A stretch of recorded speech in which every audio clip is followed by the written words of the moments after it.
This is not an AKG microphone, and those aren't Harman speakers, but I'll continue. So today I'm going to talk about is there a preferred target curve in headphones?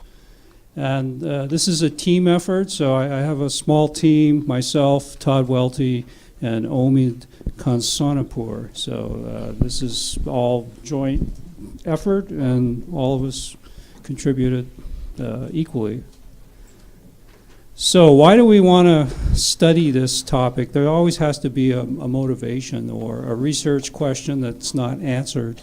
And I was fortunate that this is recent. This is a study in 2017 by Breitbart that was published in the Journal of Acoustical Society. And he didn't do listening tests, but what he did was measure a lot of headphones, all types, around ear, on ear, in-ear types, and he measured 283, and he looked at the frequency response of these headphones, and he compared it to, at the time, which was our Harman target curve for over-ear headphones. And here you see the Harman target as of 2013, and this other curve is the mean curve of all those headphones that he measured. And what we have here is, so the way he plotted the curve, he normalized it to 1 kilohertz. We tend to normalize things at 500 hertz. But what you can see is that on average, headphones have, they're lacking bass below 100 hertz. They have too much energy between 100 and 800 hertz. And above 1 kilohertz, they have too little treble. So that was the average response. So he looked at the root mean error in decibels and plotted as a function of the price of the headphone. And you can see that there's really very little correlation for over-ear headphones. It was 0.12. For in-ear headphones, the correlation was very low. It was 0.17. But so he only looked at frequency response, but what about sound quality is determined by a listening test? So here's results from our study where we did listening tests on 32 in-ear headphones ranging in price from $26 to $1,000. And I'll talk a little bit more about how we did these tests, but we found that the correlation between sound quality based on listening and preference was very low. It was 0.138, so very similar to what Breitbart was reporting. And these are results that we've not published yet. This was just done a month ago. We'll be publishing it in the AES convention in Milan in May. But again, for over-ear, on-ear headphones, the correlation was very low between price and sound quality. It was 0.17. So 2 independent studies found very low, weak correlation between headphone price and performance. One study is based on frequency response. The other one was based on actual listening tests. And for me, this shows that the headphone industry is in a real mess. There's no evidence. There's clear evidence that there's no clue or consensus amongst headphone manufacturers what is a good sounding headphone and how to achieve it. So there's clearly a need for more research, and that's why we started this research 5 years ago. 지금 이거는 아시는 분들은 아실 텐데요. 이게 가격하고 음질하고 별로 상관이 없다라는 거 하고, 그리고 업체들마다 이게 아까 200 몇십 개 젠 그래프 있지 않습니까? 보면 산포가 굉장히 큽니다. 그러니까 지금 만들고 싶은 분들은 지금 만들고 있는 거예요. 그게 좋다 나쁘다 이야기할 수도 없는 거니까. 또 우리가 스피커 만들 때도 있지만 자기 취향도 있으니까 그냥 어쨌든 이게 실제로 보면 너무 다양하게 지금 나오고 있다. 업체들별로 이어폰 헤드폰 특성들이. 거기에 대해서 조사를 해본 결과입니다. 그리고 가격하고 음질하고도 별로 상관도 없더라. 주관평가를 해보니까 다른 이야기하면 그냥 막 만드는 겁니다. 그냥 어떤 한 회사의 한 라인도 그냥 또 막 만들고 그 다음 모델일 때는 전혀 어떤 철학도 없이 그냥 이렇게도 만들어보고 저렇게도 만들어보고 마케팅 팀에서 오케이 그러면 또 잘 팔리면 이게 잘 팔리는 거지 또 그렇게 되고 이런 아주 좀 이렇게 체계적이지 않은 연구들이 많은 것 같습니다. So the main questions are, what is the optimal headphone frequency response in terms of best sound quality? Is the same target curve applied to around ear, on ear, and in ear headphones? To what extent do listeners agree on the preferred target response? Is everyone have a different opinion, or is there a general consensus? And finally, can we predict the listener's headphone sound quality preferences based on objective measurements, like measuring them in a standard 7-11 coupler, for example? That would be great if we could do that. So, for the last 5 years, we've been doing a lot of research. We're very fortunate at Harman because we're allowed to publish our research. And that's why I've been there. My 25th year anniversary is next week. And why? Because I am allowed to publish my research, and many other companies I could not do that. So we've published 14 papers. We've written 2 book chapters on our research. We've got 4 patents pending, and we developed a way to measure a headphone and automatically predict its sound quality using machine learning. What are the practical benefits of doing measuring a headphone and predicting its sound? Well, it eliminates the time required to design and test a headphone using listening tests. Listening tests are very expensive, they're very time-consuming, and if you can avoid them, that's always advantageous. The worst thing is to do a bad listening test, which a lot of people in our industry do, and you end up coming up with a bad decision based on bad data. So objective metrics allow, if you can measure a headphone and predict how it sounds, you can have a consistent brand signature sound. So some of the applications include headphone design, measurement, and even manufacturing quality assurance. So having a prediction of how a variation in manufacturing affects the sound quality is more useful than using plus or minus 6 dB tolerance window, for example. So we want to avoid listening if we can.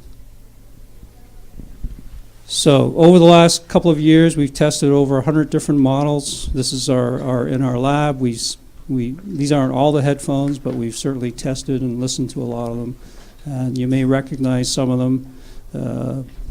They include models costing up to $4,000.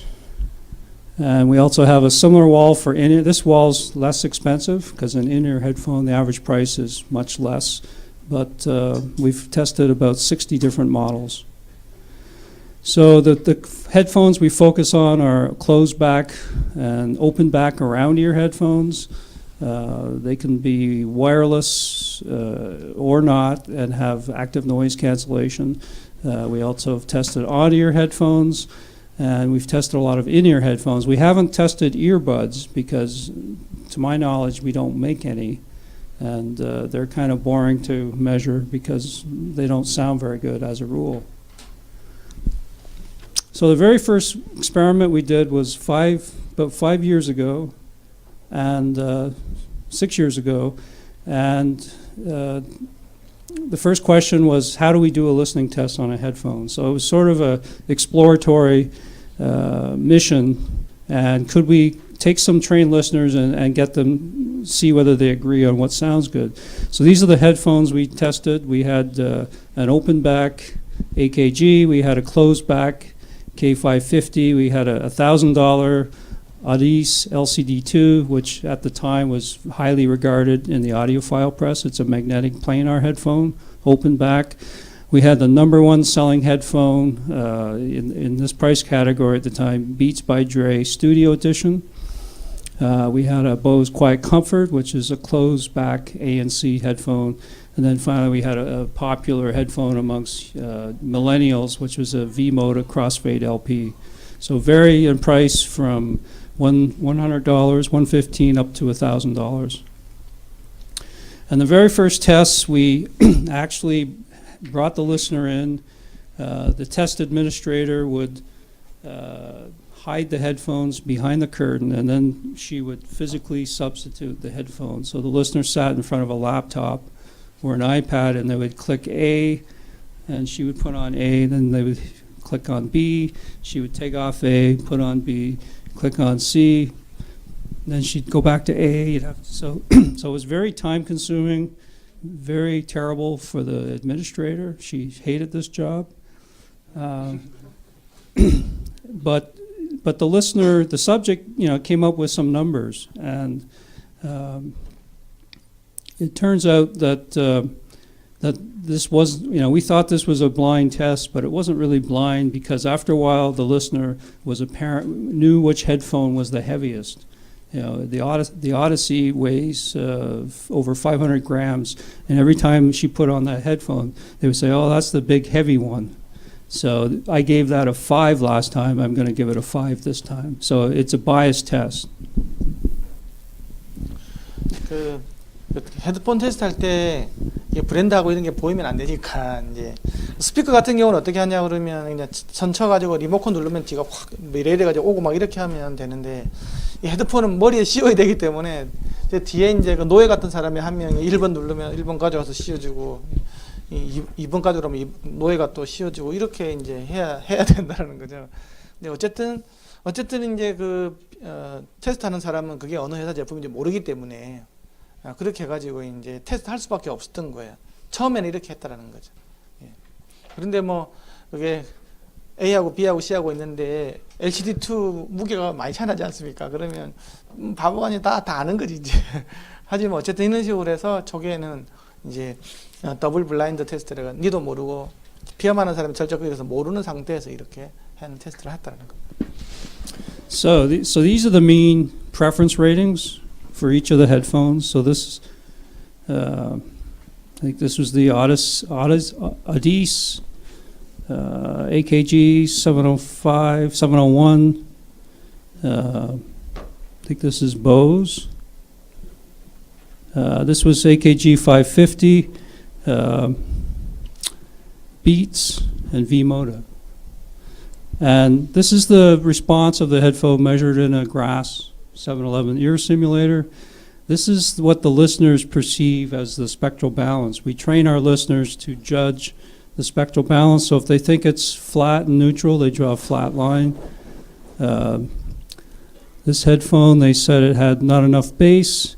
This headphone, they said they had too much bass. And we come to this headphone, and you can see that it measures, it has a lot of bass in the coupler, but the listeners actually said it sounded thin on average.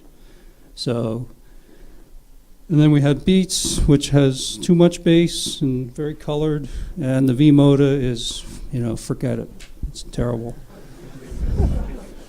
So the thing that really surprised us was this one, because our measurements say this has a lot of bass, but on average, listeners said it doesn't have enough bass. So we scratch our heads, and we realize, well, what could be the problem? Well, this is a closed headphone, and we measured it on listeners. We put microphones in their ears, and we measured them. On some listeners, it had this response, and on other listeners, it had no bass.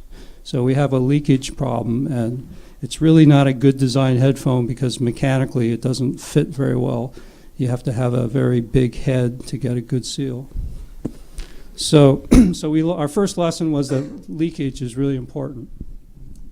세 번째 같은 경우에는 주관적으로 느낀 거하고 실제하고 많이 차이가 나는데, 저거 이제 우리가 그 헤드폰 하면 패드 있지 않습니까? 패드 설계를 잘못하면 이게 착용을 잘할 때는 저음이 확 나오다가 뭐 잘못해버리면 이제 쑥 빠지고 하고 이런 것들이죠. 패드가 적절하게 그 리키지 컨트롤이 돼 있으면 뭐 머리가 많은 언니가 착용을 하든 스님이 착용하든 간에 똑같이 나와야 되는데, 이제 그런 것들이 너무 많이 차이가 나는 게 그렇게 설계가 돼 있다는 거죠.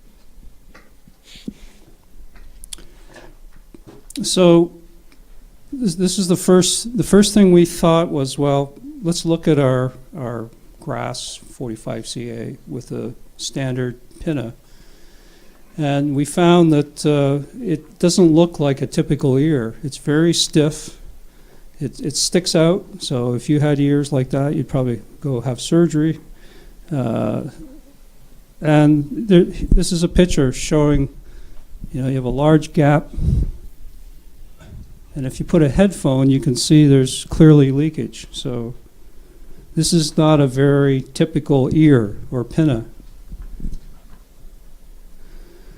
So Todd Welty did this very nice study where he took 10 pairs of headphones, he measured them on 8 subjects, and he did this with a Grass 45CA, and he also measured it on a flat plate. So we had researchers in our company who didn't believe that you should use pinna, you should measure it on a flat plate. And this is a common assertion in our industry. No one agrees on how to measure a headphone, not even within a company. So these are the results of the measurements. So we have different models of headphones, and each one of these is a different subject, and he measured it on the subject 5 times. So these are the average measurements on the flat plate. These are the measurements on the standard Grass pinna. So you can see that this is an open back headphone. It's very good repeatability. This is our problem headphone. It's got a lot of variation within subjects and between subjects. And ideally, the measurement should represent the average of that, but you can see that we got some problems here. We got an inaccurate measurement of how it measures on humans. So what Todd did was he made a better pinna. He said, well, we got a big, the current pinna doesn't represent that very well. So he took a photo of the pinna, and then he just modeled with it using some free software, and he just played with it to fix this problem and then bring it closer to the head. And he kept adjusting, and he made 3D printed molds of it and then played with silicon to get the right compliance. And he kept testing it against his actual measurements on humans, and he had 2 different modifications here, and it turns out that this one more accurately represents humans. So this shows the error of the pinnas, the different pinnas and the different measurements based on how closely it represents human measurements. And you can see that the yellow pinna produces the lowest error. The plate measurement underestimates leakage by as much as 5 dB.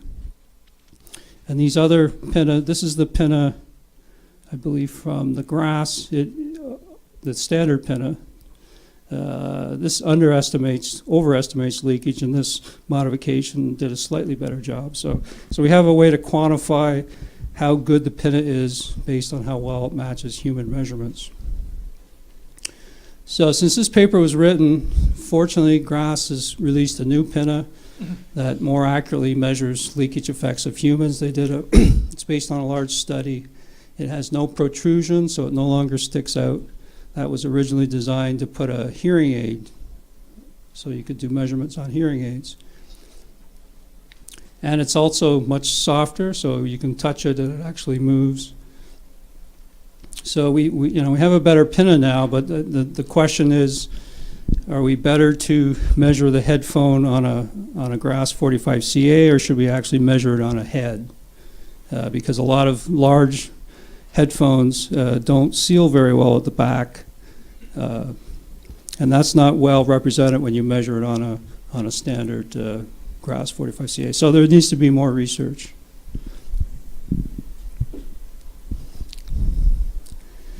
So the next thing we did, we solved the pinna problem. We wanted to figure out what should the target curve be. And we looked at the standards. The current standard is diffuse field calibration. There's also a free field calibration. And we thought that it didn't make sense because when we listen to recordings through loudspeakers in rooms, we hear primarily direct sound. We don't listen in diffuse field reverberation chambers. So we hear strong direct sound and then a few strong early reflections, and then a lot of the sound is absorbed. So we went into our listening room and we said, well, if stereo recordings are optimized to sound best through loudspeakers in rooms, stereo recordings will sound best when reproduced through headphones that simulate the in-room response of a well-designed loudspeaker. That means it's anechoically flat on axis and very well-controlled off-axis. And if we calibrate it at the listening seat to a reference target curve, then and capture that at the eardrum, that should be what the headphone should produce. So that's in fact what we did. We took our Grass 45CA, we took the couplers, we mounted it in a mannequin, and we went into a room and did a spatial average, and we did that for each loudspeaker, and that essentially was our first target.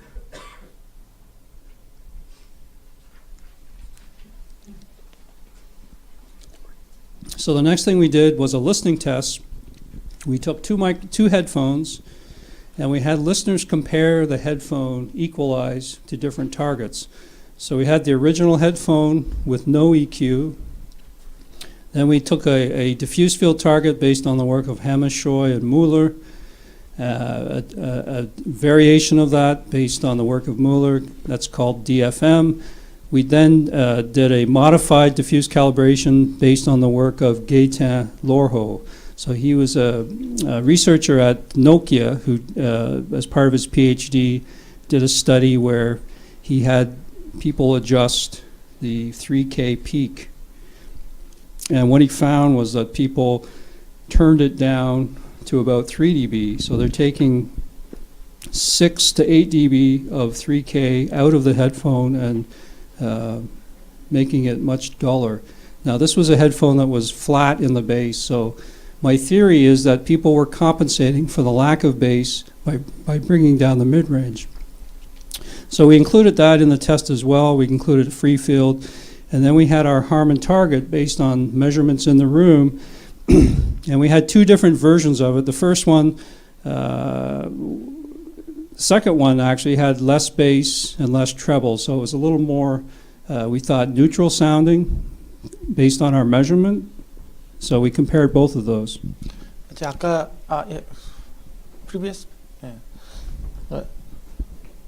좀 전에 제가 설명드린 것들은 아까 이게 잔향실이냐 무향실 그 두 개밖에 없다 그러지 않습니까? 저기서 보면 이제 FF가 무향실이 되는 거고요, DF가 잔향실이 되는 건데 그 외에 사람들이 더 많은 연구를 했었습니다. 이제 해머쇼이, 멜러 이런 사람, 그 다음에 로워 이런 사람들이 이제 연구를 이제 좀 해서 좀 더 시청실에 좀 더 가까운 것들을 찾아보자고 한 게 이제 해머쇼이나 멜러 이런 사람들이 직접 전면에서 좀 직접 보면 좀 많고 후면에 좀 적으니까 좀 이렇게 모디파이드 된 버전을 DF지만 실제적으로는 모든 방향 에너지랑 같다는 건 말이 안 돼. 이렇게 해서 본 게 있었고요.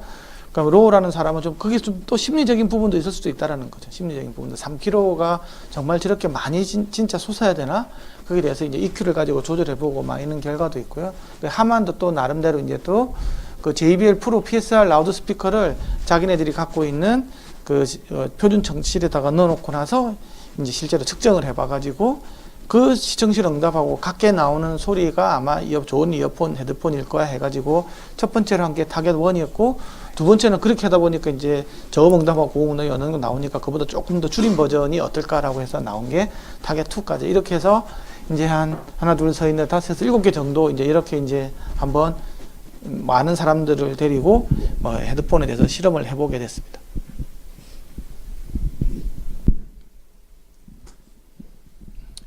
So we did a listening test of these different targets using two different headphones.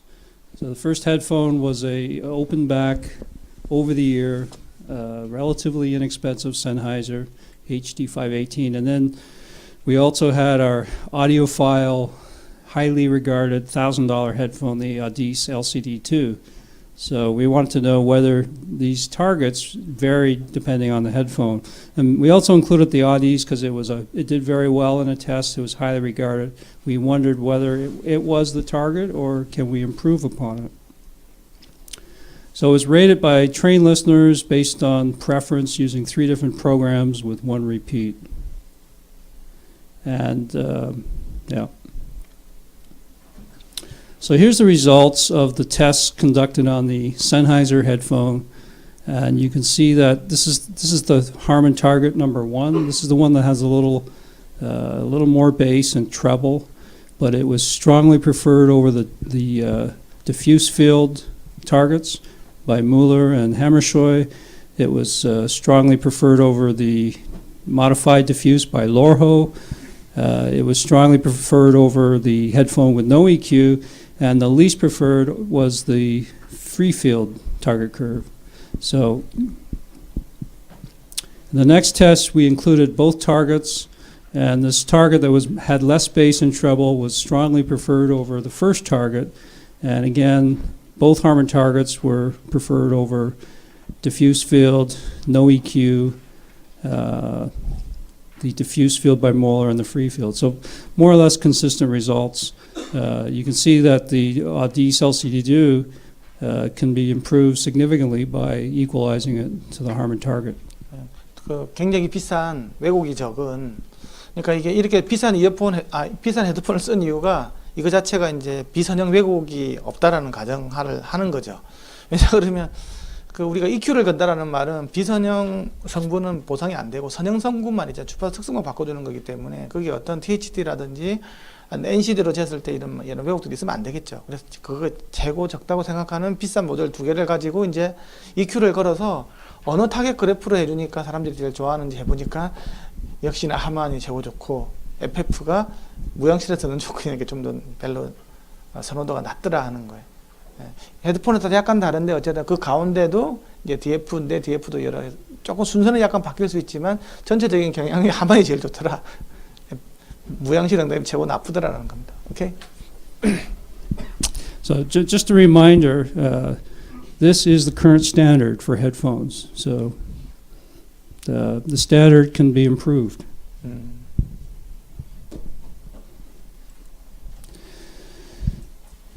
Okay, so now we have a new target curve. We want to go test it with a lot of people to sort of validate whether it works or not. So we did a listening test where we looked at headphone preferences at different listeners with different ages, different experiences, different culture, and we looked at males and females as well.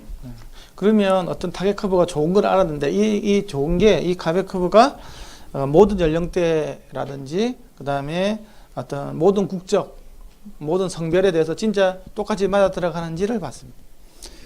Okay, so when we talked to our marketing department about this test, they said, well, you have to include Beats because they're the #1 selling headphone, and we believe that Beats, they're #1 because of their sound. And I said, I don't think they're #1 because of their sound. I think they're #1 because of their marketing. And marketing didn't like that because they often blame sound quality when it's a marketing issue. So I said, well, how do I do a test where I remove marketing and advertising from the listener's opinion of the sound? So we came up with a virtual headphone method where we measure a headphone in this case on a Grass 45 CA at the eardrum reference point, and then we design a filter, a digital filter, which we apply to a simulator headphone that basically matches the frequency response of the target headphone. And that means that using a single headphone, we can compare very quickly different headphones, and we don't know what the model is, what the price is, who is the celebrity endorsing it, and so on. So we removed marketing biases from the test. We've turned that headphone into a Beats. 아까 이제 그 더블 블라인드 법을 해가지고 노예를 한 사람 고용을 한 다음에 하는 먹고 있는데 이게 좀 말이 안 된다 이거. 오히려 그것 때문에 바이어스가 들어가는 부분이 더 많으니까 이렇게 하지 말고 측정을 기반으로 해가지고 헤드폰 하나 고정시킨 다음에 이 그 특성을 바꿔치기 하는 거. 이제 EQ뿐만이 아니고 아예 특성 자체를 거기에 최대한 바꿔치기 하는 이런 어떤 버추얼 헤드폰 방식을 채택하게 된 겁니다. 너무 시간이 돈 많이 드니까. Okay. So, but before we did this test, we want to validate this method because this method is controversial. Do you get the same results listening to a virtual headphone versus a real headphone? So we had to do a pilot, a validation study where we took 7 headphones. We tried to do a pseudo blind test, like the first paper we did. And then we did a virtual version, and we found that the agreement between ratings between the real test and the virtual headphone test was 86% correlation. So not too bad. We found that there were some notable differences that were specific to 1 or 2 models and individual differences, and we suspect that that's related to leakage. So on some subjects in the real tests, it fit them well, so they said, this has got good bass, and others said it has no bass. In the virtual test, those kinds of leakage effects weren't really replicated. So, and then there was also biases in the real tests related to the weight and the comfort and so on. But overall, we felt this wasn't a perfect validation test, but we thought that the biases of doing it using headphones have much greater effect than the differences due to virtualization. 그러면 진짜 그 버추얼 헤드폰이 진짜 헤드폰하고 똑같이 깜짝같이 갑자기 제나이즈 소리가 HD처럼 바뀌었네 막 이렇게 진짜 되냐라는 거에 대해서 의심을 많이 하실 텐데 그래도 꽤 괜찮더라. 테스트하기에는 오히려 다른 거 하는 게 더 골치 아프게 어쨌든 완벽한 건 없기 때문에 그렇게 생각하시면 될 것 같고요. 근데 실제로는 그러면 그 측정을 제대로 해야 그걸 몫을 할 거 아닙니까? 근데 측정을 굉장히 잘 해야 되는 거고 또 이 착용하시는 측정을 할 때 착용법 이런 것들에 따라서도 데이터가 다르게 나올 수 있기 때문에 어쨌든 그런 부분들도 있다라는 거죠. 하지만 꽤 괜찮은 어떤 그 유의미한 데이터를 얻을 수 있었다라고 생각하시면 될 것 같습니다. Okay, the other thing, so we want to do this test using a lot of listeners, but what about culture? Do people in Korea have different tastes in sound than Americans? Do people in China have different tastes? Germans? What about Germans? For the last 25 years of my career, I've heard this wherever I travel. Well, your headphone sounds good, but people won't like it in China. Germans like bright sound, they don't like bass. Americans like boomy bass, they love fat sound because Americans are fat. And I say, well, you know, when the Los Angeles Philharmonic travel around the world, they don't do a different mix for China and a different mix for Korea. People want to hear them the way they are. And it's the same with recordings. We don't do different mixes for different countries. We just do one mix. So to me, it never makes sense. And we've done lots of studies in China, Germany, on speakers, and never found any cultural differences. So nonetheless, I thought I would try to test this in different countries to see whether people agree. So we did this in Canada, United States, China, and Germany using both trained and untrained listeners. 그건 뭐 하만이야 뭐 각 나라별로 에이전트들도 다 있고 디스트리뷰 있다 보니까 맡겨서 한 게 아닐까 싶어서 어쨌든 크게 네 나라에 대해서 했고요. 트레인드 리스너하고 훈련된 사람하고 훈련되지 않은 사람 이렇게 두 그룹으로 해서 실제 그 소문으로 무성한 국가별로 차이가 많이 생기는 건지 스피커에서는 그런 말들이 많이 있었는데 진짜 이어폰 헤드폰에서도 진짜 그런가? 그래서 한번 테스트를 해봤다고 합니다. So we developed an app that ran on an iPad that will conduct the listening tests, virtualize the headphones. I'm getting ahead of myself. So these are the headphones we threw in the test. Our target, the Sennheiser HD800, is a very highly regarded headphone. $1,500 US, the Audis LCD2, and then the Beats by Dre. We tested a total of 238 listeners. The median age was 29 years old, but it varied from 20 years old, all the way up to 60 something. We had 86% males, 14% females, and then we had listeners rate their listening experience from none to a little experience to medium to a lot of experience, where they're clearly trained. We did this in 4 different countries, at Harman locations as well as a college. We went to 2 different colleges, actually 3 different colleges.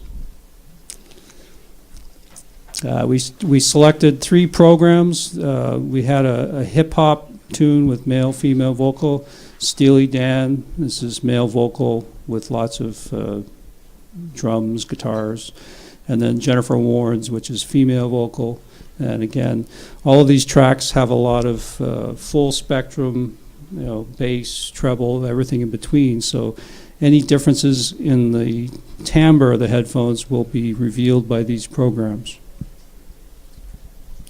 Okay, now we get to the app. So we wrote an app where we could administer these tests in a consistent way, automatically collects the data, automatically randomizes the order of the headphones and the programs, and the listener just clicks between A, B, and C. They give a preference rating, moving the slider, and we had 10 of these iPads and 10 of these headphones so that we could run 10 people every half hour. So here are the results. This is the listening experience. So you can see that very little effect due to listening experience. People generally agreed. They preferred the Harman Target. This is the Sennheiser, the Audis, and the Beats. The trained listeners were less forgiving of Beats. When they hear a bad headphone, they give it a very low rating, but overall, very little effect. So that's assuring that we can design headphones, and whether you're trained or not trained, you can recognize good sound from bad sound. So here are the trained listeners they've all gone through Harman training. So these people who they meet a certain criteria.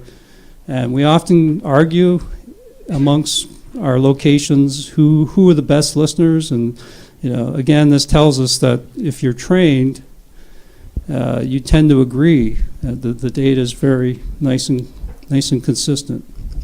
So what about untrained listeners? So these are all the untrained listeners from different countries. And you can see that the data has more noise, it's more spread out, but the trend is very, very similar. So whether you're trained or untrained, you're able to discern a good headphone from a bad headphone. So these are the mean headphone ratings for the different countries. And you can see that there's no country in this study where Beats was preferred. Canadians, Chinese, Germans all rated Beats last. They all rated the Harman Target first. It's pretty consistent. So we looked at age, and we didn't have an equal distribution of ages. We had very few people over 55. But you can see that across age groups, there was generally consensus, with the exception of over 55, where the Sennheiser, which is a headphone that has less bass and is brighter, was preferred by people over 55. So why do you think people over 55 like a brighter headphone? Hearing loss. So we didn't actually measure hearing loss. We didn't have time, but we suspect that older people who have hearing loss may like a slightly brighter headphone with less bass. 이게 56세 아주 우울한 나이 56세가 지나면 이제 보통 나이가 들면 들수록 저음 많은 거 하고 고음 많은 거 싫어를 하는데 갑자기 56세 이상 많은 사람들을 보니까 저음은 적은 걸 좋아하지만 고음을 더 많은 걸 좋아하더라. 근데 알고 보니까 자기가 이제 유추하는 걸로 이제 청력이 초고역을 못 들으니까 점점 크게 아주 우울한 나이가 되는 거죠. 그래서 이제 더 많은 고음을 원하게 되더라는 거죠. 일반적으로 젊었을 때는 굉장히 그 강한 저음을 좋아하고요. 나이가 들면 들수록 이제 좀 더 쿵쿵거리는 거 만사귀찮은 걸 모드로 이제 가는 것 같습니다. So these are the measurements of the headphones, and these are the preference ratings averaged across all 243 listeners. And the solid lines are the actual headphone, and the dotted curve is the virtual version. So you can see that there's pretty good agreement up to about 10 kilohertz, and above that we didn't try to aggressively equalize and match the actual headphone because there's a lot of errors in the measurement, positioning. The coupler is not well researched above 10K, so we didn't try to aggressively EQ to match the actual headphone. But you can see that the target is got this bass lift. This is the ear canal resonance simulated by the coupler. The Sennheiser is very close to diffuse field, flat bass. It's a little rocky through here. This is the Audis. A lot of magnetic, planar magnetic headphones are very flat in the bass, so they sound a little thin. And what they typically do is reduce this peak, and they sound like they have more bass. This is sort of what Lorho did. But when you listen to a lot of different programs, after a while you'll realize it's very dull in the mid-range. And then, of course, this is the Beats. So there seems to be a correlation between preference and measurement. This is sort of the first sign. 어쨌든 선호도를 조사해 보면 국적에 상관없이 연령에 상관없이 나이에 히어링 로스 빼고 있는 나이에 상관없이 어떤 비슷한 경향을 다 나타낸다는 거예요. 그래서 하만 타겟 쪽으로 갈수록 좀 더 선호되는 특성을 가진다는 거예요. 그래서 지금 이게 점선이 있고 실선이 있는데 실선은 실제 측정된 거고 점선은 나중에 그렇게 시뮬레이션을 해가지고 이제 저렇게 맞춘 버추얼 헤드폰 나중에 저렇게 맞췄다는 얘기입니다. 다음. There's a question here. How did you measure the level of each curve when you have? How do we do control level? Yeah, so I didn't talk about that, but all these headphones were loudness matched so that they would produce the same loudness, and we did that using the ITU, what is it, the 1534, I forget the number, but it's a loudness measure, and we also verified it by doing informal comparisons. The playback level for all these tests is on average about 80 to 82 dB C-weighted. B-weight? B-weighted. 오케이. 이게 이제 헤드폰마다 다 감도가 다르지 않습니까? 그런데 이제 감도가 다르면 특성이 하면 소리 큰 쪽으로 좋은 걸로 가기 때문에 전부 다 이제 소리 들을 때 음량을 같이 맞춰줘야 되는데 그거는 이제 ITU에서 나온 라우드니스 계산법으로 해가지고 음량을 다 맞춰줬다는 얘기고요. 일반적으로 정치 레벨은 다 80dB, dB 80dB B 웨이팅으로 맞춰서 음량을 했다는 겁니다. 일반적으로 우리가 80dB에서 제일 많이 듣기 때문에.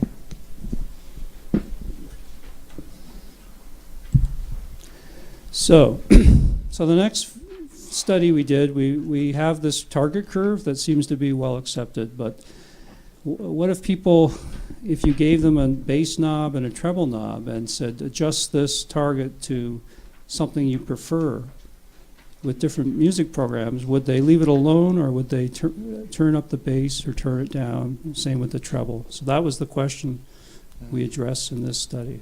그러면 헤드폰 아까 하만 타겟을 고정을 했잖아요. 그럼 이게 망고 칠리인 건지 아니면 여기다가 저음하고 고음을 이렇게 좀 바꿔보면 혹시 사람들이 또 여기서 좀 더 바뀐 특성을 좀 좋아하는지에 대해서도 한번 더 들어가 본 거예요. 여기도 조금 더 들어가가지고.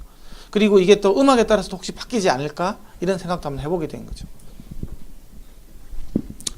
So again, we wanted to test a lot of people, so we wrote this app on an iPad. This was before Samsung, so we do this on a Samsung tablet now, not an iPad. So basically, the listener has these two virtual knobs, and they can turn the bass and treble up and down.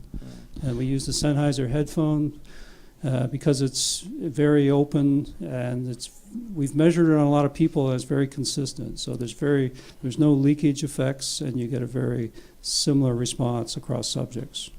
그 제나이저 HD 518을 사용을 했고요. 하만 타겟 응답 1차도 일단 1큐를 시킨 다음에 그 다음에 이제 저음하고 고음을 이렇게 올리고 내리고 보면서 혹시 바뀌는지 봤습니다.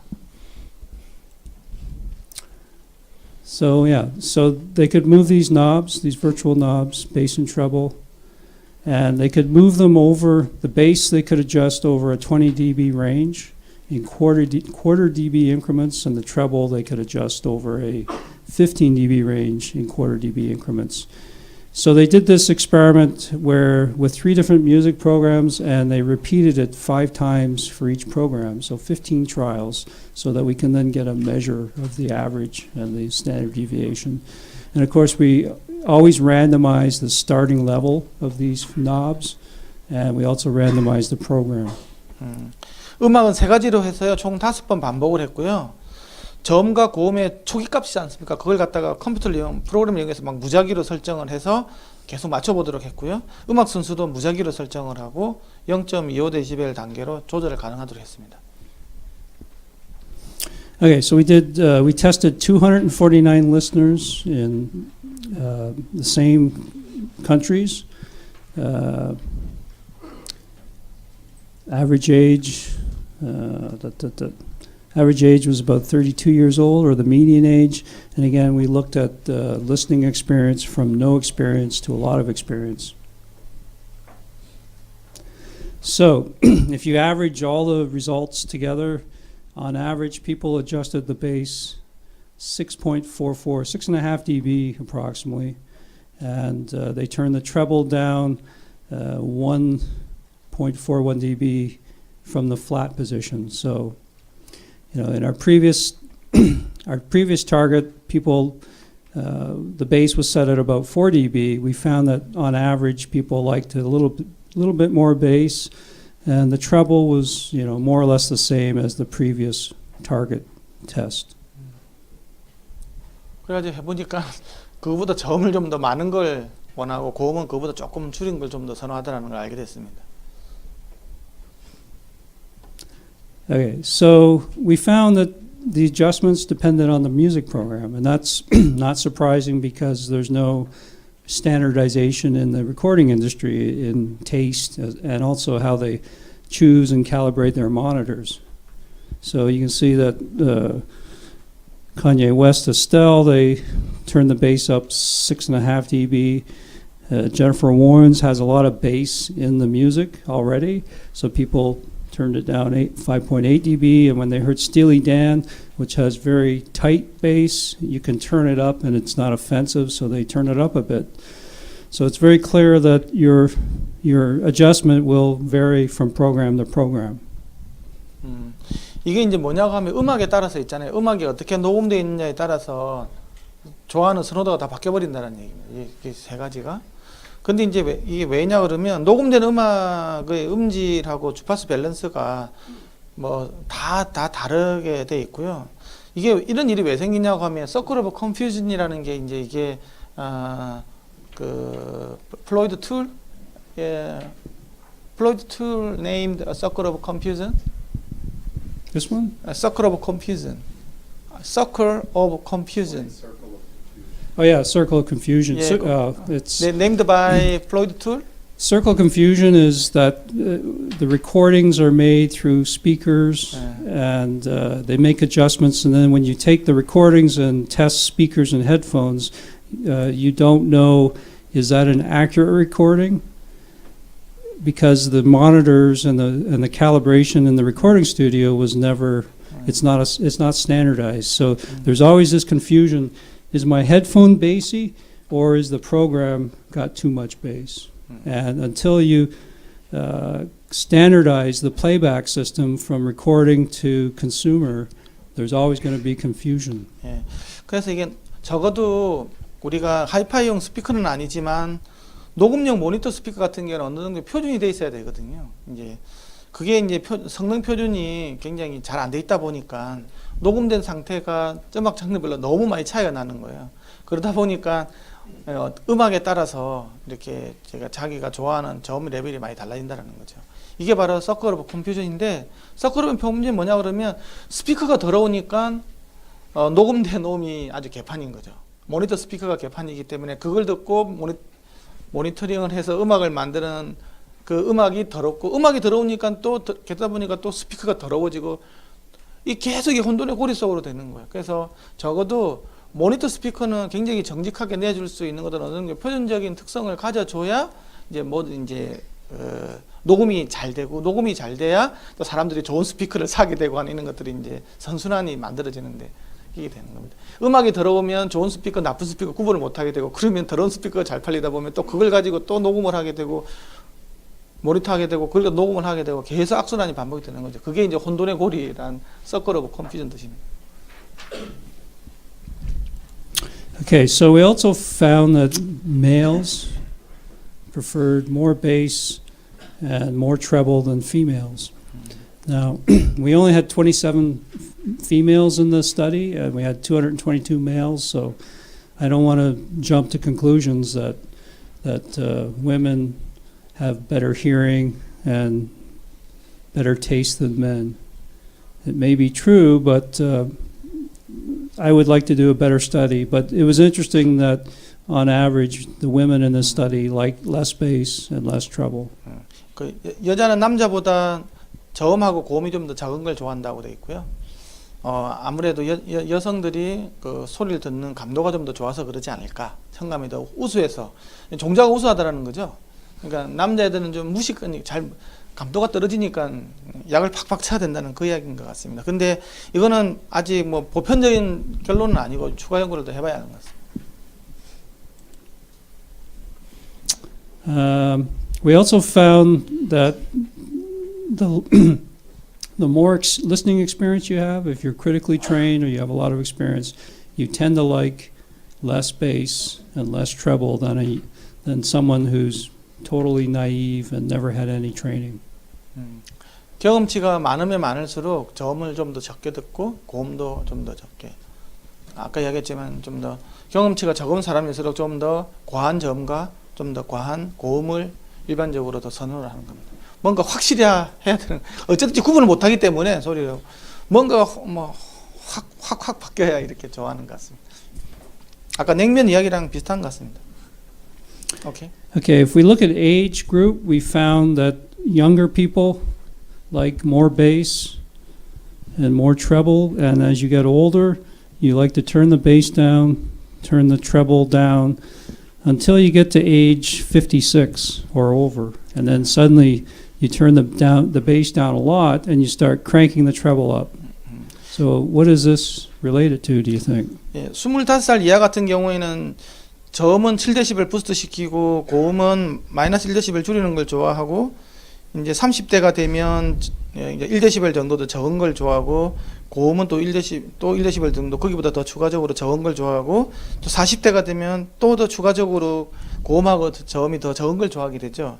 50대가 되면 더 그러는데 갑자기 56세가 돼버리면 고음이 마이너스 1.7에서 플러스 마이너스 0.5로 1dB 또 다시 높은 걸 원합니다. 이게 이제 아무래도 청력 감퇴 때문에 그러지 않은가라고 이제 의심을 하고 있습니다. Okay, and these are the mean bass and treble preferences for Canada, China, US, and Germany. So very similar across countries, with the exception of Germany, where they turn down the bass a little more and turn the treble down as well. So again, I don't have enough data to really explain this. I think it would be wrong to conclude that Germans like less bass and less treble. Maybe they just like it less loud. I don't know. 그 독일을 제외하고 캐나다, 그다음에 중국, 미국 같은 경우에는 그 저음에 대한 수준하고 고음에 대한 수준이 거의 비슷한데, 독일 사람들은 저음을 너무 큰 저음도 안 좋아하고 너무 강한 고음도 안 좋아하는 그런 경향이 있다고 하는데 잘 모르겠고 추가 연구가 더 필요하다고. 이거 보면 중국하고 일본하고 한국 사람하고 비교를 해봤으면 참 재밌을 것 같다는 생각. 어떻게 나올지. 오케이. Okay, now if we look at the different groups that were tested, there's some clear differences between students in general. They were younger, less experienced, and yeah. So these are 3 different colleges as well as some JBL dealers around the country.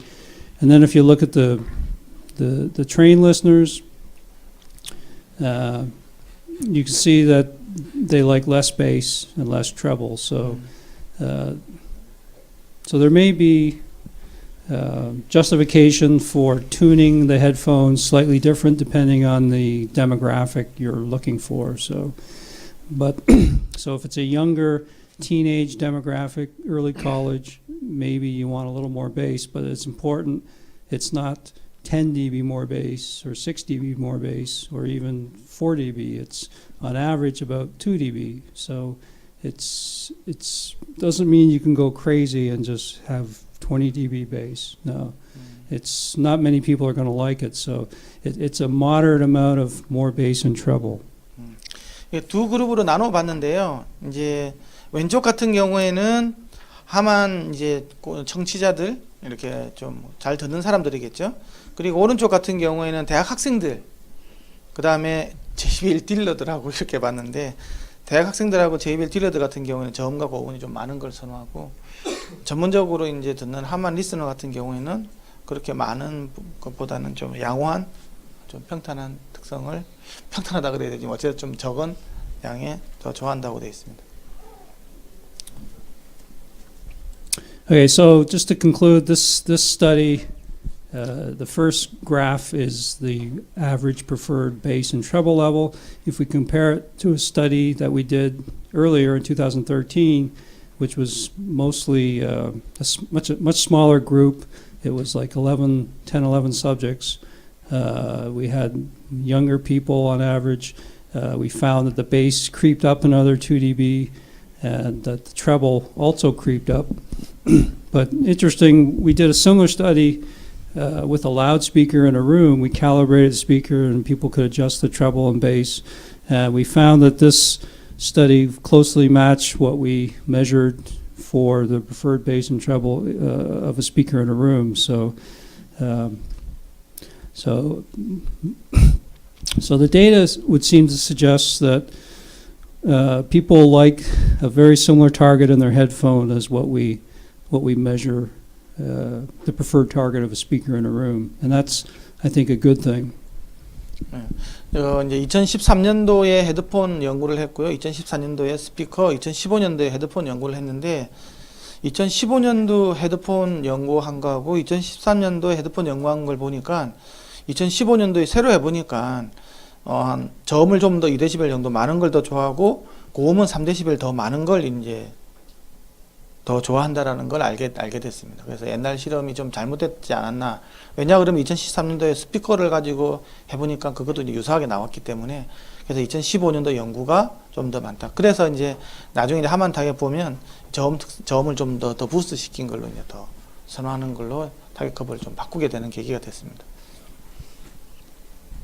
And this is the different studies. This is all measured in a ear simulator. So this is based on this study, we have about a 6.5 dB bass boost. The previous study, and then this dotted green curve is what you measure at the eardrum reference point of a speaker that's anechoically flat, but we've equalized it to be flat in the room. So if we hadn't equalized it, this loudspeaker would naturally be down around here. So it tells us that if you have a flat speaker anechoically, you shouldn't adjust the treble. You should just leave it alone, and you focus your work on getting the bass to sort of hit this target curve. 이 까만 게 2013년도인 것 같고요. 맨 위에 있는 파란색이 2015년도입니다. 저음도도 그렇고 고음도 그렇고 또 부스트가 돼 있죠. 예. 그래서 이제 이런 걸 알게 됐다는 건데 저음도 아까도 이야기했지만 200Hz 밑에만 올리는 거지 뭐 800, 600, 500 이런 걸 올리면 아주 더러운 저음이 나온 중저음이 나온. Okay. There's always limitations to your research, and these are them. Yeah. We didn't test hearing. That's a limitation. We know that program is a factor. We only tested 3 programs. And an important thing is we didn't control for loudness. So when people turn the bass up and the treble, it got louder. And we didn't know, well, are people just turning it up to make it louder, or do they actually like more bass and more treble?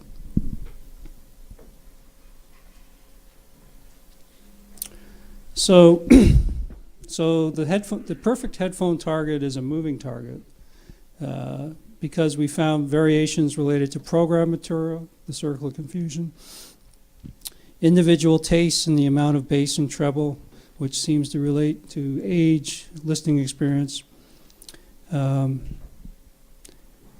We did this in a very quiet, controlled listening room, and in practice, when you're outdoors, there's road noise, there's urban noise, and maybe there's masking going on, and maybe you want a little more bass or treble to overcome that masking. So we think the ideal headphone should have a bass and a treble control to compensate for all these variations. There's no perfect target. You have to do a statistical average to average out all these effects. 예, 지금 그러면 아까 그 헤드폰 타겟이라는 게 고정된 값이냐? 그게 이제 아닌 게, 첫 번째는 자기가 좋아하는 음악에 따라서 타겟이 달라질 수도 있다는 거. 자기가 좋아하는 음악이 팝 음악이냐, 재즈냐, 클래식이냐에 따라서도 달라질 수 있고요. 그 아까 혼돈의 고리 이야기 됐죠. 어느 특성은 굉장히 중요한 음반이 굉장히 이상한 스피커로, 평탄하지 스피커로 녹음이 돼버리면 다 거기 따라갈 수밖에 없는 거예요. 두 번째는 이제 내가 사용처가 어디냐에 따른 겁니다. 내가 이제 주로 집에서 들으면 조용하기 때문에 백그라운드 노이즈가 없는 환경에서 들으면 저음이 별로 필요하지 않을 거고요. 야외에서 주로 듣는 사람이라고 그러면 이제 백그라운드 노이즈가 크기 때문에 더 많은 저음의 소리를 원하게 되겠죠. 예, 이제 그런 것들이고, 그 다음에 헤드폰을 어떻게 착용하느냐에 따라서도 또 이게 또 저음량이 어떻게 또 가변할 수도 있기 때문에. 하지만 중요한 건 뭐냐고 하면, 아까에서 보면 200Hz를 기준으로 해가지고 전체적으로 이 커브가 올라가고 이게 올라가고 내려 이렇게 돼 있죠. 그 경향이 바뀌면 안 된다는 거예요. 3kg 피크가 없이 예를 들면 6kg가 더 높고 막 이상하게 이렇게 가는 것들은 그거는 이제 원음의 음색까지도 왜곡이 되는, 그는 취향의 문제가 하고, 이런 어떤 게 문제기보다는 근본적으로 좀 다른 쪽으로 가기 때문에 일반적으로 거기서 큰 틀에서 거기서 벗어나면 좋은 이어폰 헤드폰이라고 할 수는 없습니다. 단지 저음의 레벨, 아까 얘기했었죠. 저음의 레벨, 고음의 레벨, 이거는 가변적일 수 있다는 거, 음악 취향에 따라서. 오케이? Okay, so up until now I've talking about over-ear and on-ear headphones.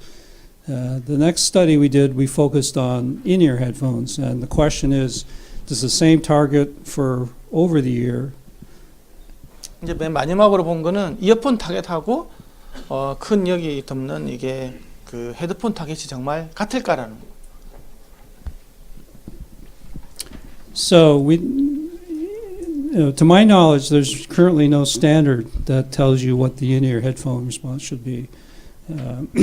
And it could be different because when you put an in-ear headphone in your ear, you have an occluded ear condition, which produces an increase in physiological noise. It also adds a boomy character to your voice. A lot of musicians hate in-ear headphones for that reason. And the other thing is that whether you get a good response at low frequencies depends on the seal. So some companies I've talked to want to add more bass just in case there's leakage. I'm not sure whether that's a good thing or not, but so anyways, we wanted to focus our study on, first of all, bass. How much is the ideal bass response in an in-ear headphone? So we took 10 trained listeners, and we had them adjust the bass and the level and the frequency of a second order filter. They did this 6 times using 3 programs. We randomized the starting level and the frequency of the shelving filter. And unlike previous studies, we did 4 different tests where we controlled the influence of loudness and leakage. So this illustrates the filters that we use, the range of filters. So we could make level adjustments in quarter dB increments over 30 dB range. And we could also adjust the frequency between 50 hertz and, and 1 kilohertz in logarithmic increments. So, and why did we go up to 1 kilohertz? Because there's a lot of in-ear headphones. That's where they start to increase their bass. 여기 보면 이제 파란색하고 여기 파란색 부분하고 요 두 개가 조절되는 부분이 있고요. 또 까만 거하고 이 두 개 조절되는 부분이 있죠. 원래 이상적으로 본다고 하면 여기 파란 거하고 이게 뭐 사이언인가? 요 둘 사이만 이렇게 되는 게 이상적이지만 실제 이제 우리가 뭐 보통 커널 이어폰들, 리니어 이어폰들 보면 1kHz부터 부스팅 되는 게 되게 많다라는 거죠. 그것까지도 같이 한번 종합적으로 보려고 이렇게 다양한 형태로 이렇게 테스트를 해봤습니다. So, as I said, we did 4 tests. In the first test, we didn't control anything. Previous to our similar studies, our earlier study. In the second test, we controlled loudness. So as the person increased the bass up and down, it would normalize the loudness. In the third test, we controlled leakage. So we had a headphone which had a little miniature microphone, MEMS microphone inside, and we could actually monitor and control leakage. And then finally, in the fourth test, we controlled both loudness and leakage. 여기 이제 그 라우드니스를 기본적으로 맞춰야 되고요, 소리 크기를. 그 다음에 중요한 건 리키즈가 있냐 없냐 보는 건데, 그게 이제 뭐 바로 들면서 하기 때문에 어쩔 수가 없어서 여기 안에다가 헤드폰 안에다가 작은 멤스 마이크로폰을 달아서 거기서 특성을 봐서 저음이 있는지 이제 확인하면서 만약에 잘못 착용을 하면 다시 착용하게끔 해가지고 이런 식으로 했습니다. As I said, we did 3 different music programs. Same ones we've used. And this basically shows the setup. So we have the people use these USB controllers to make adjustments. The nice thing about these is they're endless, so they go round and around either way. There's no detents, so there's no biases because of the physical position or detents or clicks. We wrote a max MSP patch to conduct the experiment. And then these are the headphones that we used. And you can see inside the headphones there's MEMS microphones, so we can measure whether we're getting bass or not. 두 가지를 조절하고요. 그 베이스 레벨을 조절하고 아까 프리퀀시를 100Hz부터 1kHz까지 조절하는 부분도 있고요. 그 다음에 리키즈가 있는지 없는지 멤스 마이크로폰하고 이렇게 세 가지가 같이 이렇게 모니터링 되면서 두 가지 조절하고 한 개 모니터링이 되면서 리스닝 테스트를 하게 됐습니다. So here's an example of a listening subject where it took them 5 attempts before they got a good seal, and you can see the effect on the bass.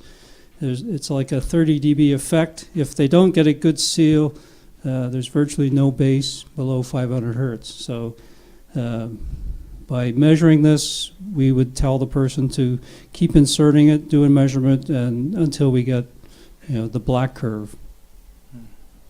예, 뭐 어쨌든 리키지를 아까 프로 마이크로폰 가지고 이렇게 누움이 있는지 없는지 확인한 다음에 이렇게 하게 됐습니다. 굉장히 큰 차이가 생기죠.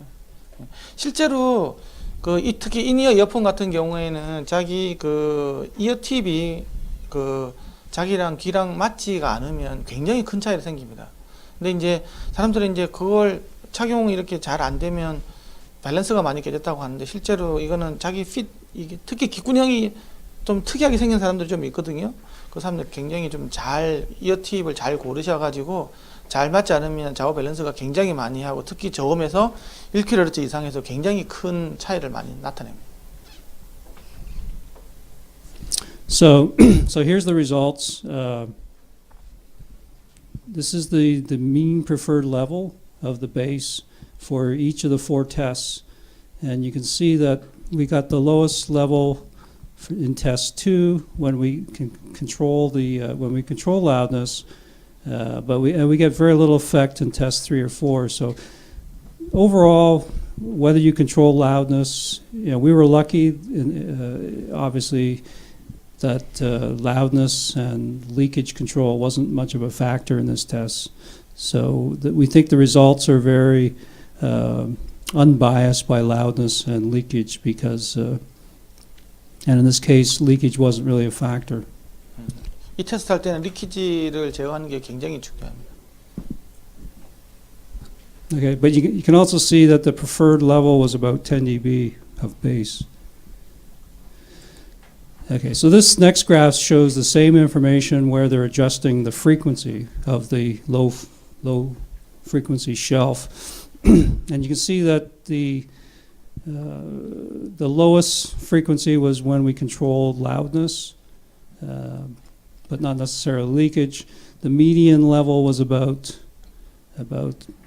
just over 100 hertz, maybe 150 hertz. So somewhere between 100 and 200 hertz is the preferred frequency at which they want to start to hear more bass below that. 이거는 베이스 세팅을 하는 방식에 대한 거고요. 이 100에서부터 지금 600까지 감염되고 있지 않습니까? 대부분들 보면 200에서 100 요 정도 밑에 세팅이 좋다는 거죠. 아까 얘기했지만 룸은 이렇게 200에서 좀 밑에서부터 올라가는 거기 때문에 우리가 또 두터운 중저음을 별로 사람들이 선호하지 않는다는 겁니다. 네. 그래서 내가 1km부터 쑥 솟는 거 이런 것들은 별로 좋은 게 아니에요. 오케이?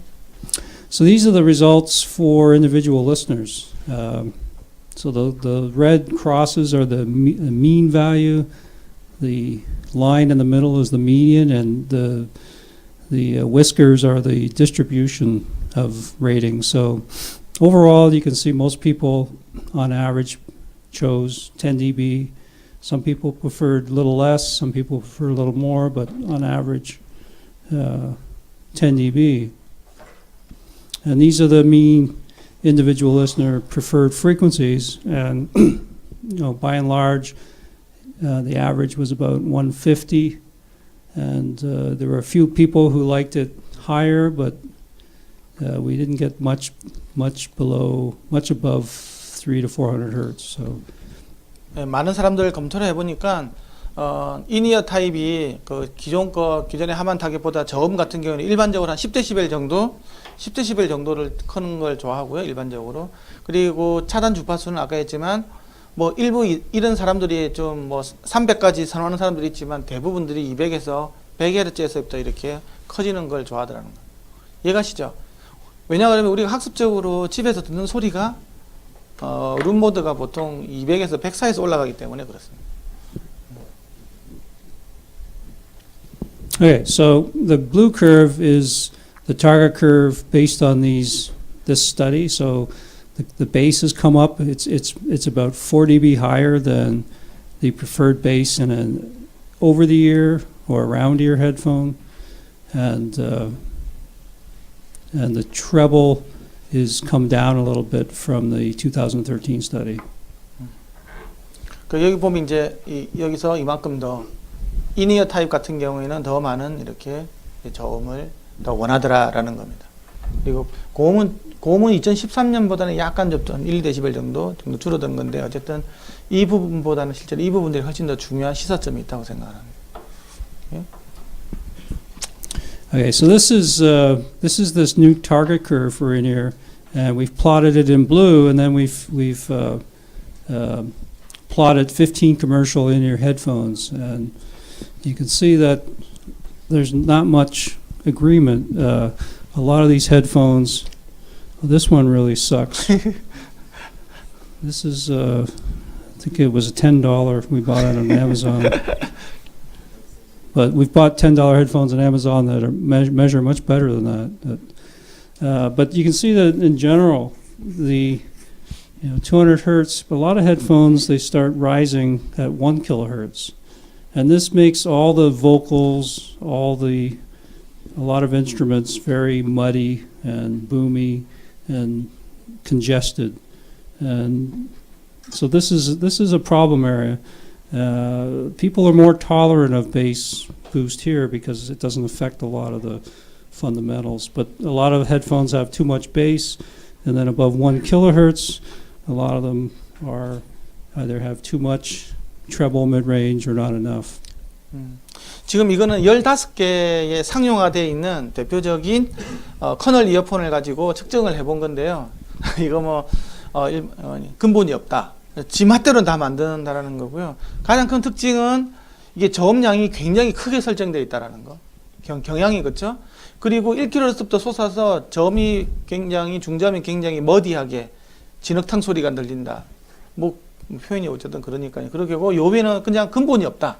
그냥 지 맛대로 만든다. 그냥 지 꼴리는 대로 만든다고 하는 이런 큰 세 가지 특징이 있습니다. 그래서 굉장히 개선해야 될 부분들이 굉장히 많다. 그래서 그 이야기를 하고 있습니다.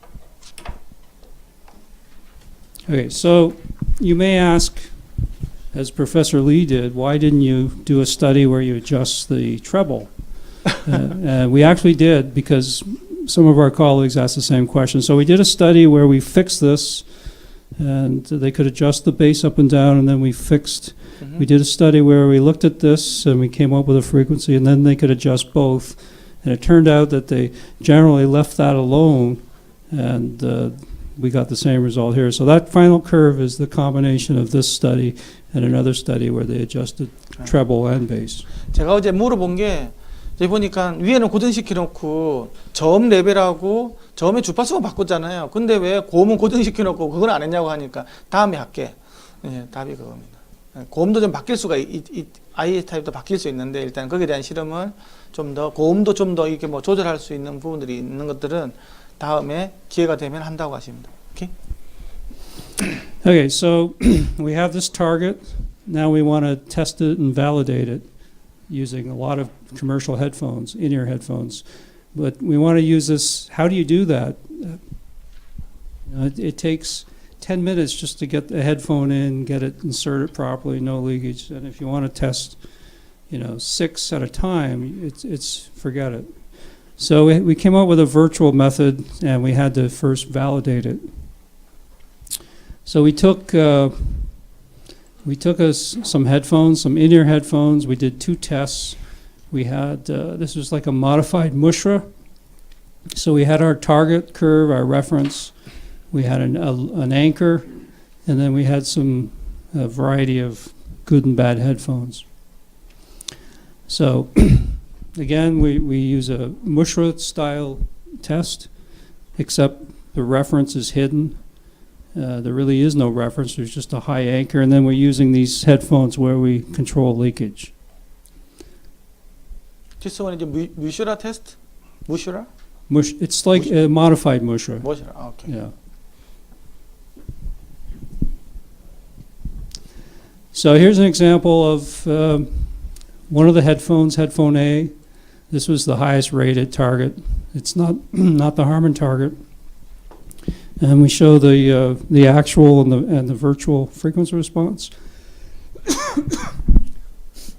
And the headphone on the right is the lowest rated headphone in the test, the anchor. And you can see that it has way too much bass. Okay, so the way we did this test, people would do a trial where they're comparing. I didn't explain. The actual headphones are based on recordings of the headphones that we made in a 7-Eleven coupler. So we recorded each headphone in the coupler, and then we played back that recording through the in-ear headphone, making sure that we're not replicating the ear canal twice. So in one trial, they would compare recordings of the actual headphone, so it includes the magnitude, the phase, and any nonlinear distortion that's in the recording. And then in the next trial, they would listen to the virtual headphone. So the virtual headphone replicates magnitude, minimum phase, but it doesn't include any non-minimum phase effects or distortion. And the question is, do they rate the actual headphones the same as the virtual headphones? And if they're very similar, then we have validation of the virtual headphone method. 버추얼 헤드폰이 결국은 EQ로 조절해버리면 A 이어폰이 B 이어폰으로 가는 그런 거잖아요. 그게 진짜 그렇게 되는지에 대해서 확인을 하려면 제일 중요한 거는 이어폰 그 자체가 외국에 적어야 되겠죠. 그렇죠? 왜냐 그러면 EQ라는 것들은 아까 선형만 들어가는 거지 THD 특성은 없앨 수도 없고 바꿀 수도 없는 거거든요. 그래서 한번 그런 것들을 검증을 하기 위해서 이렇게 한번 또 실제 이어폰하고 그 가상으로 만든 이어폰이죠. 여기서는 이제 인이어 커널 이어폰 이야기하는 거니까 이 커널 이어폰에 대해서 똑같이 가상 커널 이어폰을 만들어서 한번 해보게 됐습니다. Okay, so here are the results of these test one, where we have the actual headphone in blue and the virtual headphone in green. So these are the mean preference ratings. And you can see there's slight variations, but overall the correlation between actual and headphone ratings is 0.99, almost perfect. So whether you heard the actual headphone, the recording of it, or a virtual version, you rated them more or less the same in terms of ranking. 이게 인이어 헤드폰 같은 경우에도 아까도 이야기했지만 THD가 굉장히 작거든요. 그리고 진동판도 작기 때문에 어떤 이게 주파수 특성상에서 피크나 딥 같은 게 굉장히 좀 웬만큼 만들면 되게 더 적은 편이거든요. 큰 헤드폰에 비해서, 빅 다이아프레임 진동판에 비해서. 그래서 왜곡 자체가 굉장히 적기 때문에 리키지 컨트롤도 어느 정도 될 수도 있고 하기 때문에 실제로 가상 헤드폰과 실제 헤드폰 사이의 상관도가 거의 99% 정도 이렇게 나왔다고 합니다. Okay, these are the results from the second test, and the correlation dropped down to 0.95, but again, very good agreement. Together, the correlation was 0.98 if you average the two studies. 다양한 커널 이어폰을 평가를 해봤는데 실제로 그 이어폰을 평가해서 나온 선호도 결과하고 가상으로 한 거하고 거의 99%에서 95% 사이의 어떤 상관도를 가졌다며 보여주고 있습니다. 거의 일치한다는 얘기죠. Okay, so we validated our method, the virtual method. The next thing is let's do a large study where we compare our target to lots of commercial headphones. And the second question, at this time, we were getting pressure from a new boss to eliminate listening tests. He said, I want you to predict how they sound just based on how they measure. So I said, okay. We can do that. He also asked me to do the same for cars and loudspeakers. And I said, I can't do all that in 1 year. But we can do it with headphones. So we took 30 headphones from different models from 19 different manufacturers from our sample of 62 models at the time. We picked a wide selection in price from $26 to $1,000. And we included dynamic as well as balanced armature designs that included single and multi-way designs. And here's the tests. Here's the headphone models that we tested. So alphabetically, we have AKG, Audio-Technica, B&O, B&W, Beats, Beyerdynamic, Bose. You got Atomotic, ER4Ps, Flair, Focal, some Sennheisers, Klipsch, Schur's, some expensive Schur. So yeah, Sony. So lots of different models. We added a classical selection to our programs. So one of these programs, the reason we selected these, we did a pilot study where people evaluated 7 or 8 different headphones, and they used 10 different programs. And it turned out that the programs, these are the mean preferences for each program, and these 3 programs produce the widest range of ratings. So people can discriminate well between these headphones when they're using these 3 programs. When they go down and listen to Rachmaninoff or Adele, solo piano and voice, the ratings get smaller. So these are not as sensitive programs for evaluating the headphones. The good news is that the order doesn't really change much, so there's not a lot of program interactions between these programs and the headphones. But if you want to pick your three best, this is it. And what these programs have is very broad, very dense spectrum, so it's easy to discern magnitude differences when you have wide band, spectrally dense music. 지금 여기 보면 다양한 음악 종류들이 있는데요. 이게 아델 곡도 있고, 여기 라우미 곡도 있고, 그 다음에 스틸리덴 해가지고 여러 가지 곡들이 있습니다. 이 세 가지 곡을 선택한 이유가 이 세 가지가 구분을 제일 잘하더라는 거죠. 사람들이 선호도 구분이 가장 확실한 거죠. 왜냐 그러면 굉장히 다이나믹 레인지도 넓고 주파수 범위도 넓고 악기들 배치도 굉장히 조밀조밀하게 잘 돼 있기 때문에, 그래서 괜히 이런 곡들 라우 곡이나 아델 곡인데 피아노에다가 아델 곡 솔로 곡 이런 것들 하면 이게 긴가민가 하는 거기 때문에 구분하기 힘들다라는 거죠. 그래서 요 세 가지 곡을 선택하게 된 것입니다. Okay, so we did again a modified mushra. We had 32 headphones, so we had to design the experiment as 5 separate tests. 6 headphones with a hidden reference, a low anchor. We randomized the order of the sessions, the presentation of the headphones and the programs. We matched for loudness. Someone asked about this. So it's ITUR BS 1770-3. That's the loudness standard. And then we used these special headphones so we can monitor and eliminate leakage. And so that's the virtual method. 아까 노 박사님이 물어본 거 답이 여기 있고요. 이렇게 했다라는 거고, 여기 보면 아까 이렇게 그냥 설명해 주는 게 나을 것 같은데 무슈라라는 테스트법이 있습니다. 이게 주관 평가할 때 아주 골 때리는 테스트법인데요. 이게 6개에 대해서 무슈라를 한다는 말은 히든 레퍼런스라는 게 있고요. 앵커가 있습니다. 앵커라는 말은 제일 더러운 거. 적어도 예를 들면 이어폰 평가하는데 요거는 빵점짜리 있잖아요. 요거는 빵점짜리를 하나 무조건 줘야 됩니다. 그걸 주고 레퍼런스를 하나 줍니다. 레퍼런스. 빵점짜리가 없으면 이게 안 되거든요.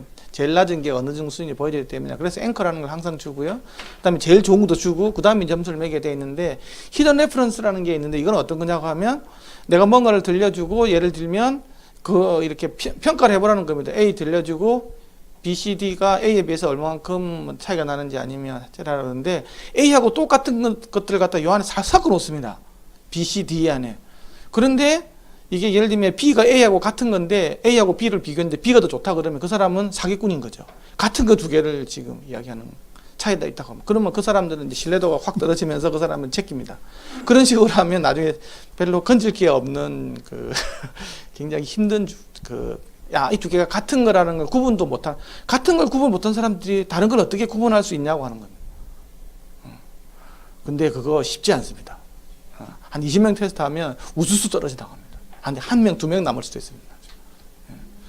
그건 맞는 말이죠. 같은 걸 테스트 못하는데 어떻게 다른 걸 어떻게 평가합니까? 그건 사기죠, 사기. 그게 무슈라 테스트인데 아주 무시무시한, 그래서 무슈라인 건 무시무시해서. 다음. Okay, so again, I think I already touched on this, but this study only virtualized magnitude and minimum phase, and we've looked at distortion before. Steve Temmie and I and my team, we looked at this in over-the-ear headphones and published a preprint. And in most cases, you can find headphones that certainly have distortion, but we don't believe it was a huge factor in this test. And then the minimum phase. The minimum phase thing, when we did this validation test, that any minimum phase or non-minimum phase effects would have shown up in the virtual versus actual headphones, and it wasn't a factor. So the study included 71 listeners, almost equal number of trained and untrained, median age 35, Harman employees from 2 locations, and all the trained listeners in this study had normal hearing that we tested. So looking at the ANOVA table, we could see that the main effect was headphone, not surprising. Training was also an effect.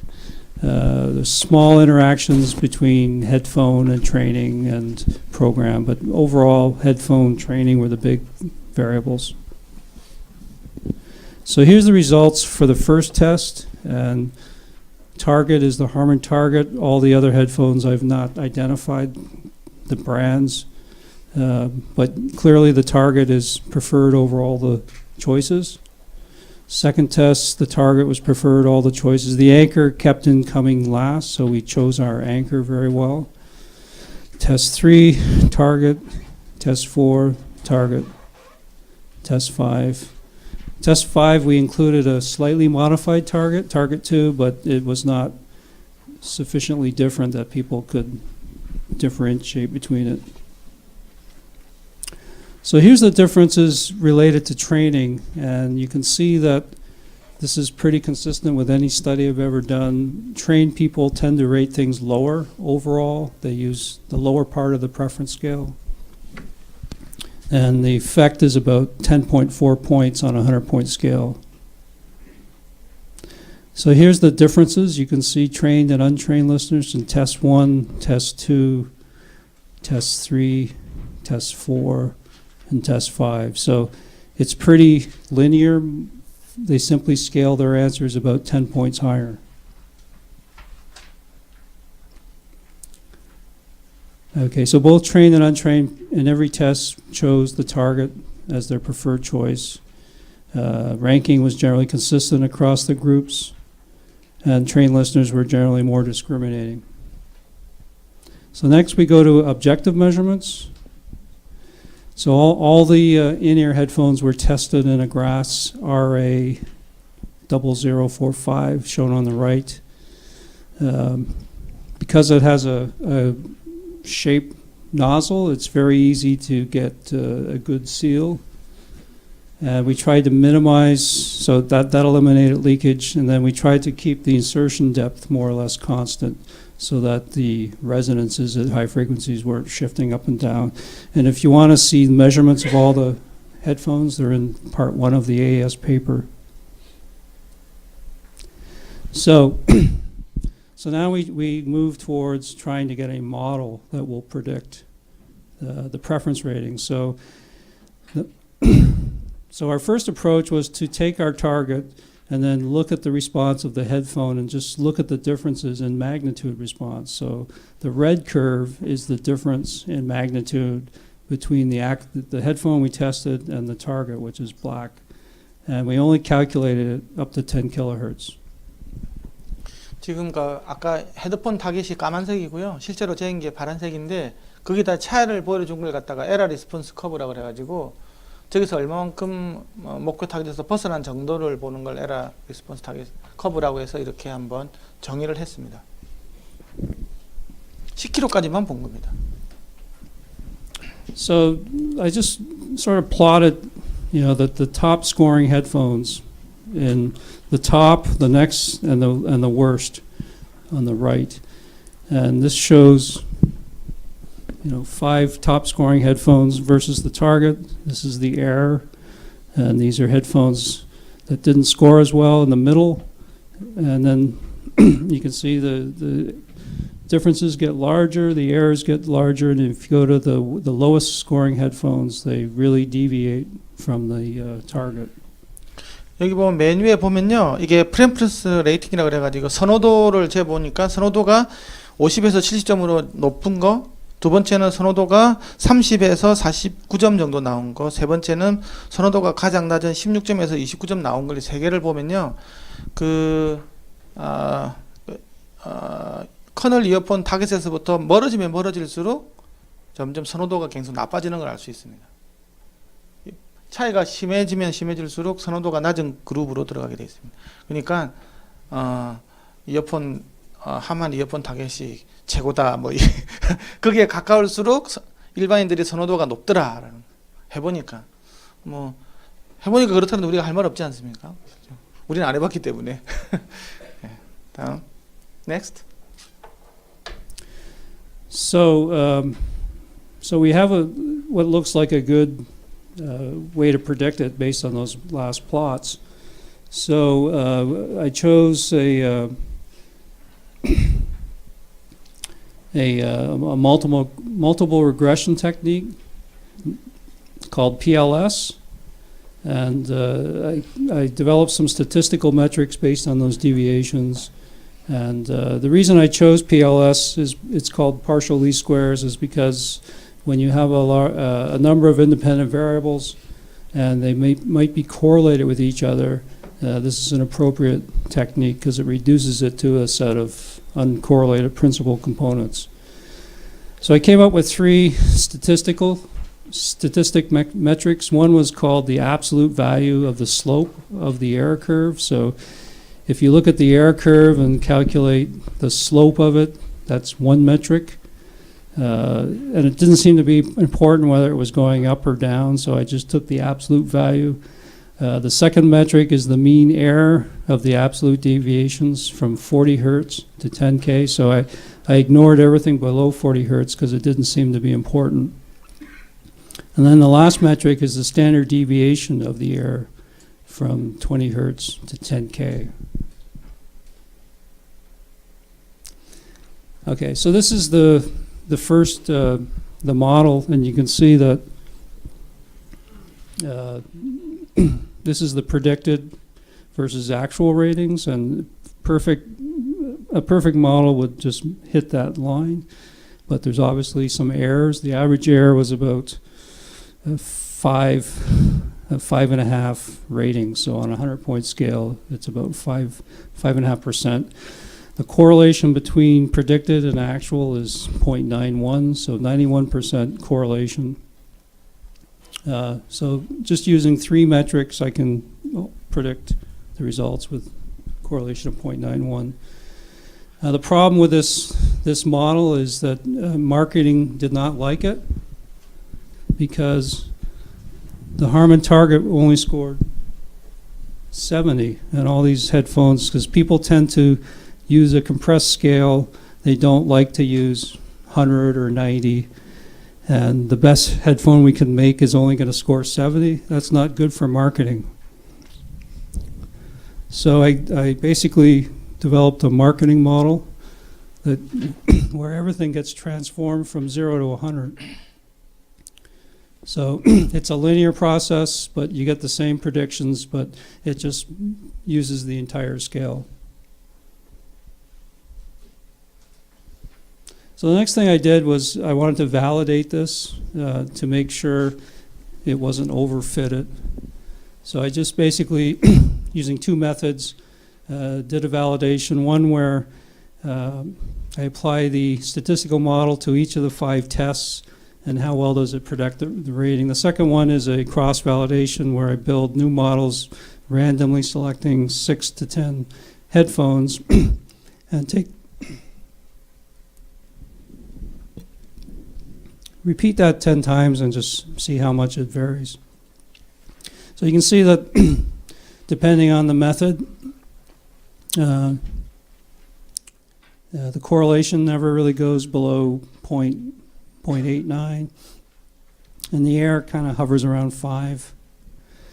And using the second method, the correlation ranges from 0.83 to 0.95, and the error never really deviates too far, around 5%. So it looks as though the model is fairly robust and pretty good. It's not overfitted. Okay, so that's the results, and if you look at the ratings in this test, I think I already showed this graph, but you can see that there's not good correlation between the price of the headphone and how well it scores.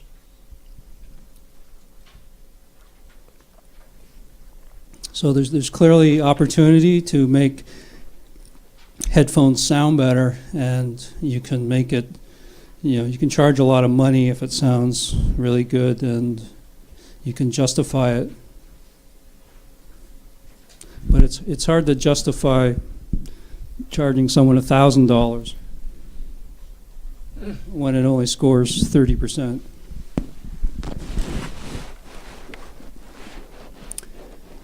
Okay, so we did this. We finished up this study last October, and AKG took notice of it, and they decided to apply it to this new headphone, the N5005, and I have a sample of it here. But basically, it's a it's a complicated headphone. It's got 5 drivers, 4 balance armatures, a ceramic bass driver, and it's $1,000. And it also comes with wired or Bluetooth dongle. But here's basically pre-production versions of it that have been plotted. These are DV samples, and you can see that it comes close to hitting the target. It's a little off, and the biggest variance is at around 9K, and that's the old coupler. So we think if we measured in the new coupler, that wouldn't be there. So we just left that alone because we haven't measured it in the new coupler yet. So I want to do that when I get back. We also used our model and we applied it to a measurement process. So we can now measure a headphone, an in-ear headphone, in these couplers. You press, it's just a single button, that's why it's called one click. You press a button, it measures the response, and it spits out it plots the response, the target, and the error, and it calculates the preference rating. So this can be operated by a 10-year-old because you just have to click a button.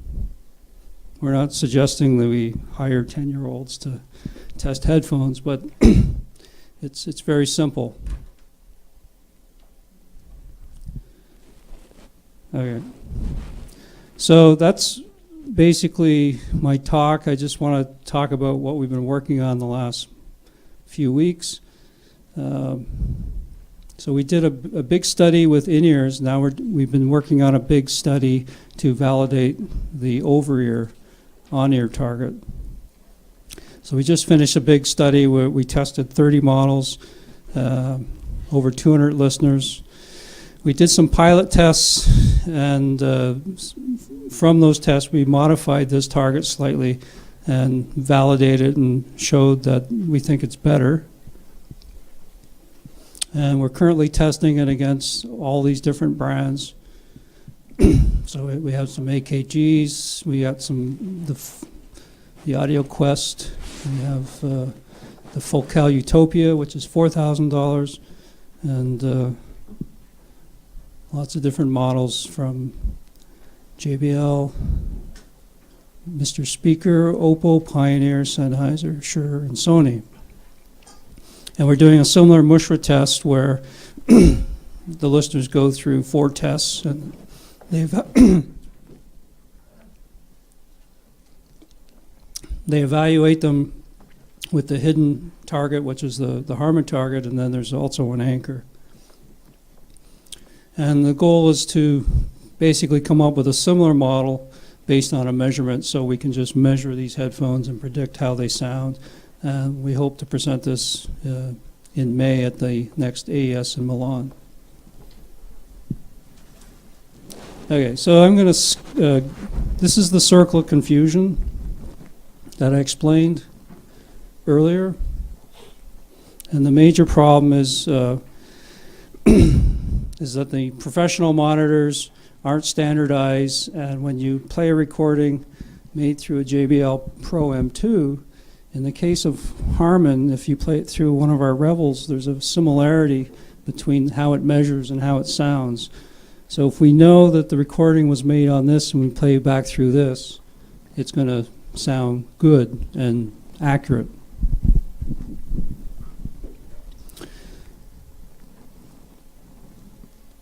So that's basically preserving the art.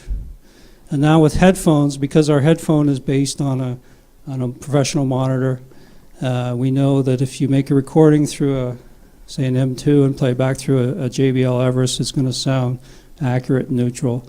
And now we can say the same thing for an in-ear headphone. So this is our attempt to try to break the circle of confusion.